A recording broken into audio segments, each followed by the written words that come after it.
I have no real script.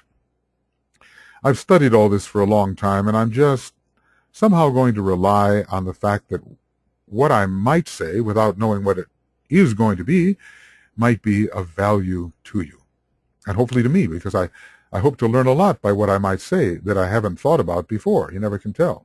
With the third ray, sometimes the mouth is in motion before the thoughts are coordinated, and then come the thoughts. There might be new ones, there might be good ones, so I'm looking forward to that. Anyway, Sagittarius aspiration, Sagittarius vision, a spontaneous movement towards the goal of illuminated thought in the field of astrology.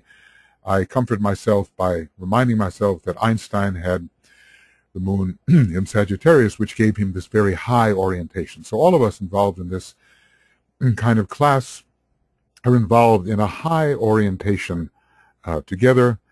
And I like the degree. It's very interesting. A Grand Army of the Republic campfire. Well, there was a high ideal there. You know, the GAR, the Grand Army of the Republic, was the Northern Army in the Civil War. And they fought for a principle which was the freedom of the human being. And we are interested as well in the freedom of the human being, freedom through illumination, through light, through knowledge, through love, and through the will. So let's hope that moon in Sagittarius works for us, and it certainly will give us that spontaneous flavor. Well, there's a lot of different positions here. I think we can study them as we go. One of the important ones is Saturn. It's retrograde, so we're going over material that we've studied before. It's in the third house of lower mind, and it's opposite Jupiter, which is very interesting because Saturn is green, Jupiter is blue. Well, Jupiter in a way represents the soul, whose basic quality is love, wisdom, the blue ray. Saturn is green, and one of its lower meanings is the personality of the individual, the four lunar vehicles which combine to make our personal self. It is the intelligence aspect. The personality is intelligence, the soul is love, wisdom, and the spirit is power. So we have an opposition here between Saturn and Jupiter. The contrast between the higher mind and the lower mind should be quite clear to us. The contrast between the soul and the personality should be quite clear to us as we go along together. I always like Saturn in the third house. I think it's powerful there because it has kind of a fifth ray feeling to it. You're willing to examine things closely. And, of course, Eris will help with that. Saturn is also opposed Mercury widely. And if we look at the midpoint between Jupiter and Mercury, we'll combine these. 13 degrees and 21 degrees is 34, divided by 2 is 17.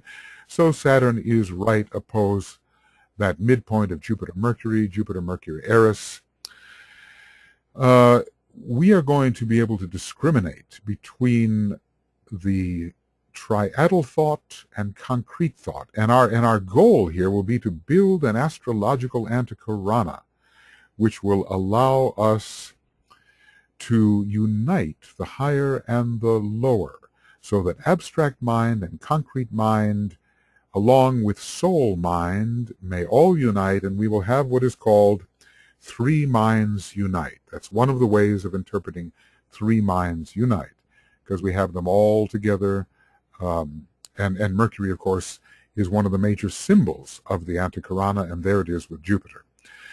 You know, as a matter of fact, some of these discussions we should actually begin with a meditation, and you know, I think we'll try that. We'll try that with an alignment. So let's see. Circular paths.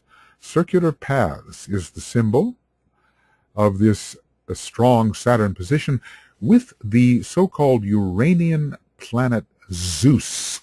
I threw that in there just for fun because the Uranian planets were discovered by Alfred Witte in World War I, and they're out in the Pluto area. We don't know exactly what they are. They may simply be points. They may actually be planets, but they do work. And there is a tremendous canalization of energy through Zeus, to focus this stream of powerful energy. So I thought with Saturn, we're going to be careful. We're going to be careful about what we do. We're going to try to think carefully. Even with that Sagittarian moon, we're going to try to think carefully. And with a degree of exactitude. You know, the second ray is the ray of meticulous entirety, meaning you want to go over the whole picture piece by piece with great clarity, so you see each piece with utter clarity and the relationships between all the pieces with utter clarity. So this would be a combination of the second ray and the fifth ray. I think we will have quite a focus on what we do. I don't want to skip the heliocentric Earth. The dawn of a new day, everything changed. Wow, I like that. That's in the third degree of Libra. The way you do these things is if, you know, this is like 2 degrees and 53 minutes, that means it's in the third degree. Let's say you're born and you're, 6 weeks old. You're in your first year. When you're older than the year 1, you've started your second year. And so it works with the degrees. This is the third degree, and it's beautiful. I love that because monadically, the Earth is very important. Now, from a geocentric point of view, the Earth is in the middle of the chart. I mean, here we are on the Earth, and everything is apparently around us. But from the heliocentric point of view, if you were standing on the sun and you were looking at the Earth, it would be in the sign Libra. And so, the dawn of a new day, let us hope that we can together discover things about esoteric astrology that we didn't know before. I mean, I'm beginning this for myself as a great exploration, something I've been long meaning to do. And I think we're going to be successful. You know, we do have this wonderful grand trine going on here with the 3 fire signs. There is all this stuff in Aries, and it is trine by sign, and some of it by degree, to Leo and the constellations, which is trine to the moon in Sagittarius. So we will have that wheel of fire. We will be able to move. When the University of the Seven Rays was founded 23 and a half years ago, one day after Madame Blavatsky's birthday, on August 13th, 1987, we didn't quite make her birthday, but it's probably a good thing. We had that same wheel of fire. We had that same grand trine, and we have struggled and fought to bring the wisdom to a lot of people in a lot of different places, moving with it. And may we move ahead with inspiration and fire into our subject. I think we can do that. There are other things we can discuss. Let's see what the position of Pluto is, because it's square. Birds in the house sing happily. Well, 7 degrees of Capricorn, 8 degrees of Capricorn, you know, Pluto in Capricorn is dragging down a lot of governments and a lot of old structures, but we do have a very, we have a degree of joy here, and we have a purificatory position for Pluto. What are we going to do with Pluto? I mean, it's squaring the Sun, squaring Uranus, and all of that. Pluto is the great eliminator, and hopefully it will eliminate within us the various unconscious and conscious obstacles to our greater illumination. Elimination for illumination. Pluto is the healer with the power of the serpent. One of the things I'm going to do is I have a lot of nice compilations in astrology, and in some of these discussions, I'm just going to go right down the references, all gathered together. That's what you would call topical study, okay? We'll do that for the different planets, but we'll also read what the Tibetans said in context, because in this more horizontal way of reading in context, we're going to be able to understand the intricacy and the weaving of his thought and why he put one thing next to another. And yet he said also study topically, and we're going to study topically as well. I mean, you know, maybe, I don't know, maybe it'll take 10 years to do this. I don't know. Let's just let's just see how it goes. Just keep me talking, and it'll take 10 years. Oh, goodness. Okay, so the birds are singing happily, and it's in a therapeutic house, the 6th house, where we clean up our life and straighten out our approach to discipleship, and we do that by eliminating many aspects of our nature, which no longer belong and no longer serve. let's see what Vesta, which is the flame, you see how flame-like it looks. It's the asteroid of commitment. Let's see what degree it's in.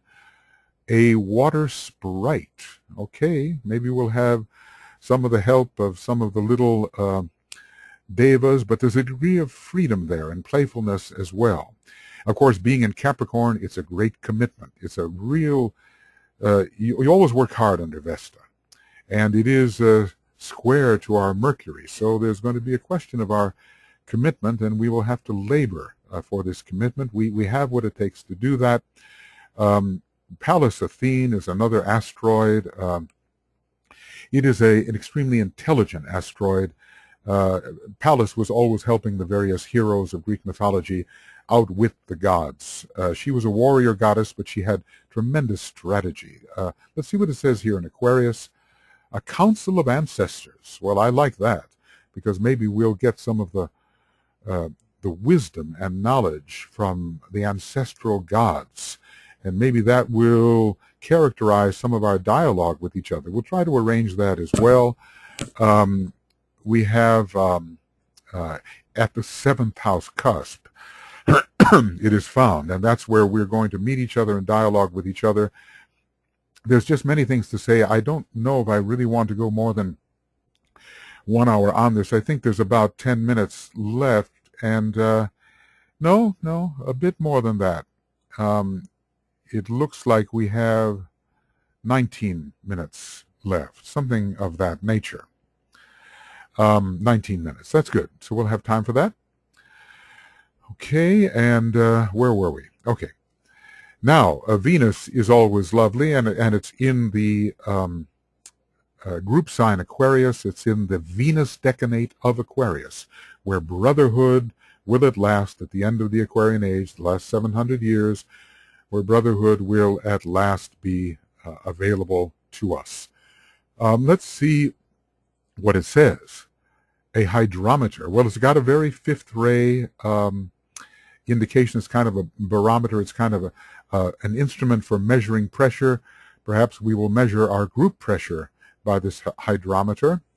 It is another fifth ray indication, and we have a nice sextile here, pretty much of a sextile between Venus and Mercury, which is always a good sign, because then Buddhi, which is Mercury, and Manas, which is Venus, can be united, and that's what we want, Buddhi Manas. Now look, I realize, friends, that a lot of you who may be new to astrology, I'm using the language right away, okay? I am, in a way, trusting that you know a little something about astrology, the planets and the signs, or will be willing to learn about it, and then we will get into the description of these matters slightly with greater acuity as we go chapter by chapter. But yes, this first or second time I'm definitely using the lingo of astrology, and just please bear with me if you will. The Neptune degree, Neptune is with Venus. Moonlit fields, once Babylon, are blooming white. Well, I like, Babylon was has a bad reputation, but it was once a great center of learning. And the great Chaldean astrologers for hundreds of thousands of years, says Madame Blavatsky, developed this science of which we have the barest fragment at this time. When I see Venus and Neptune together, I like it, because we have here Neptune, which is the higher octave of Venus. Eventually, Venus will be absorbed etherically into the planet Neptune. It's the synthesizing planet which will absorb this planet of the soul. So we have soul and monad together here within the group. We have a good indication for loving group soul. Wisely orchestrated, I hope. It is a sensitive group soul indicator, and it's a mixture of the 7th and 8th houses. We're going to be able, this is occultism in the 8th house, and the union with the soul in the 7th.